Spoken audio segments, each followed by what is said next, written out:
Good afternoon, everyone. My name is Rosario Pelarion, and for today's discussion, we will talk about communication process. So, when we talk about communication process, it refers to a series of actions or steps taken in order to successfully communicate. It involves several components such as the sender of the communication, the actual message being sent, the encoding of the message, the receiver, and the decoding of the message.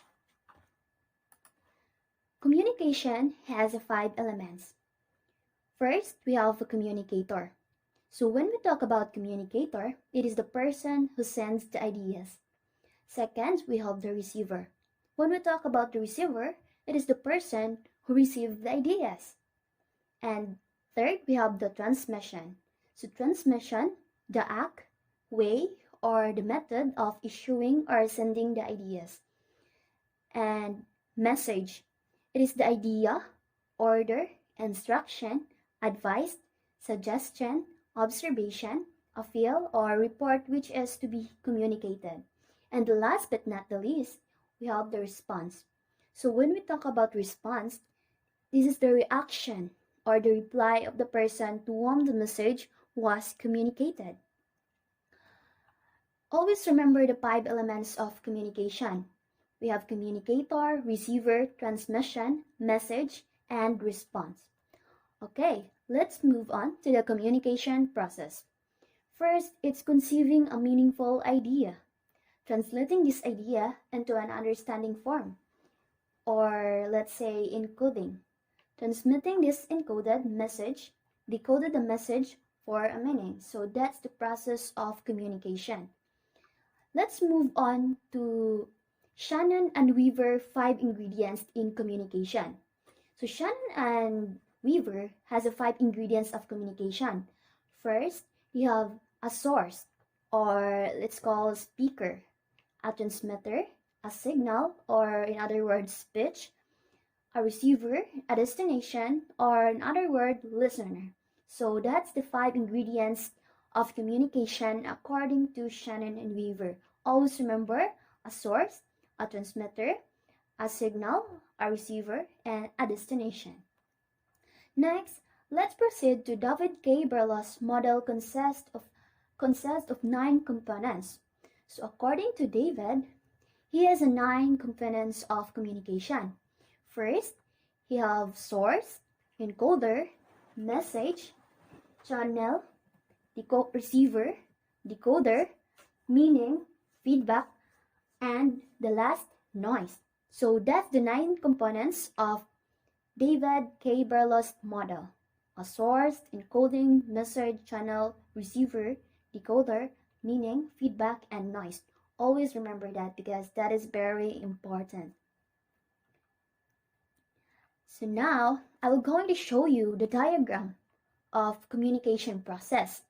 So as you can see, we have a sender, a noise. A sender stands for thought or the encoder, and the noise is the transmission of message, and we have the receiver. It is the reception, and the one who decodes, and the one who understands the message of the sender. And last but not the least, we have the feedback. It is the feedback of the receiver to the sender. So I hope you understand about the diagram of communication process. And now, let's proceed to the specific steps involved in the communication process. So first, we have the communicator, or in other words, it is a sender. Communication originates from the sender, who realizes the need for conveying something to someone else. He has the purpose of communicating some information to one or more persons. Next, we have the encoding. So when we talk about encoding, means putting the message into code. So a message is initiated by encoding a code. The communicator, or let's say the sender, encodes the information to be transmitted. This encoding might take the form of verbal words, gestures, facial expression, physical actions, or even artistic expression. So that is encoding. And next, let's move on to message. A message is an output of encoding the process. This message must be unambiguously understood by the receiver. The message must be clear and precise. So I hope you really understand that when you convey a message, it must be clear and precise so that your receiver will understand. And next, we have the channel.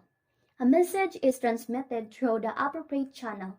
The common channels include printed pages, face-to-face discussions, airwaves, and telephone lines. Since the choices of channel are many, the proper choice of the channel is vital for effective communication. So, right? Do you understand that? Next, let's move on to the decoding. So when we talk about decoding, it refers to finding the meaning of something conveyed in code. It is the process by which the receiver interprets the message, right? Decoding is affected by several factors such as recipient's knowledge and past experience. Personal interpretation of the symbols and gestures used expectation and mutuality of meaning. Hence, decoding is very for understanding the message. So that's all about decoding. So now let's move on to the receiver. Receiver communication requires at least a couple of people, the sender and the receiver. One encodes and the one decodes the message. It will be complete only when the receiver perceives the message intact. The receiver must decode the message without distortion. If the message does not reach a receiver, the communication cannot be said to have taken place. So it is important that you have a receiver to your message, right? So next, let's move on to the feedback. So when we talk about feedback, it refers to the reaction of the receiver. Or in other words, it is a response. It enables the sender to know whether his message is received and interpreted correctly or not. Moreover, feedback enables the sender to know the reaction of the receiver so that the future communication can be modified if necessary. It also helps to check the effectiveness of communication. So that's feedback. It is also important that you need to know the feedback of your receiver. And next, let's move on to the noise. So when we talk about noise, it is the enemy of feedback. Noise may occur at any stage of the communication, process, and distort the message. It hinders or blocks communication. So that's all about the specific steps involved in the communication process. And I hope you understand. Now it's your turn. Since I'm done discussing about my topic, now I want to hear your feedback. Based on your understanding, what do you understand about my topic? So who wants to give an feedback first, or who wants to share your understanding about my topic? Me, Miss. Okay, very good.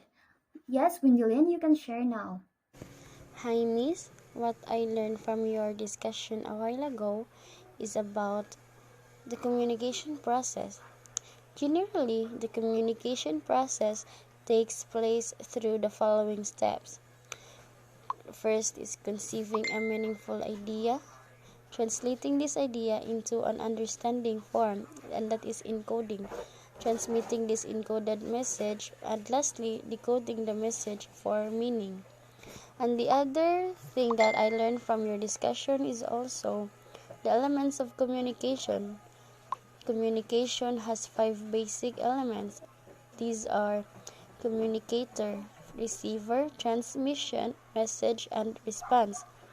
The communicator is the person who sends the ideas. The receiver is the person who receives the ideas. Transmission is the act, way, or the method of issuing or sending the ideas. And the message is the idea, order, instruction, advice, suggestion, observation, appeal, or report which is to be communicated. And lastly is the response. This is the reaction or the reply of the person to whom the message was communicated. That's all, ma'am. Very good, Gwendolyn. Thank you for your feedback. And now, how about Justin Dumalag? You want to share your thoughts or your understanding about my discussion for today? Based on your discussion, Miss, As what I remember, you talk about the 5 ingredients in communication, according to Shannon and Weber. First is a source, which is the speaker, a transmitter, a signal or let's say a speech, a receiver, and last, a destination or a listener. And also, Miss, I remember the 9 components of communication according to David K. Berlos model. These are the source, encoder, message, channel, receiver, decoder, meaning, feedback, and noise. That's all, Miss. Thank you. Good job, guys! I guess you really understand about what I am talking about. And I hope that you don't forget it because it is very important, especially in your subject in English. And I guess we need to end our discussion, and that's all for today. Thank you for participating, and goodbye.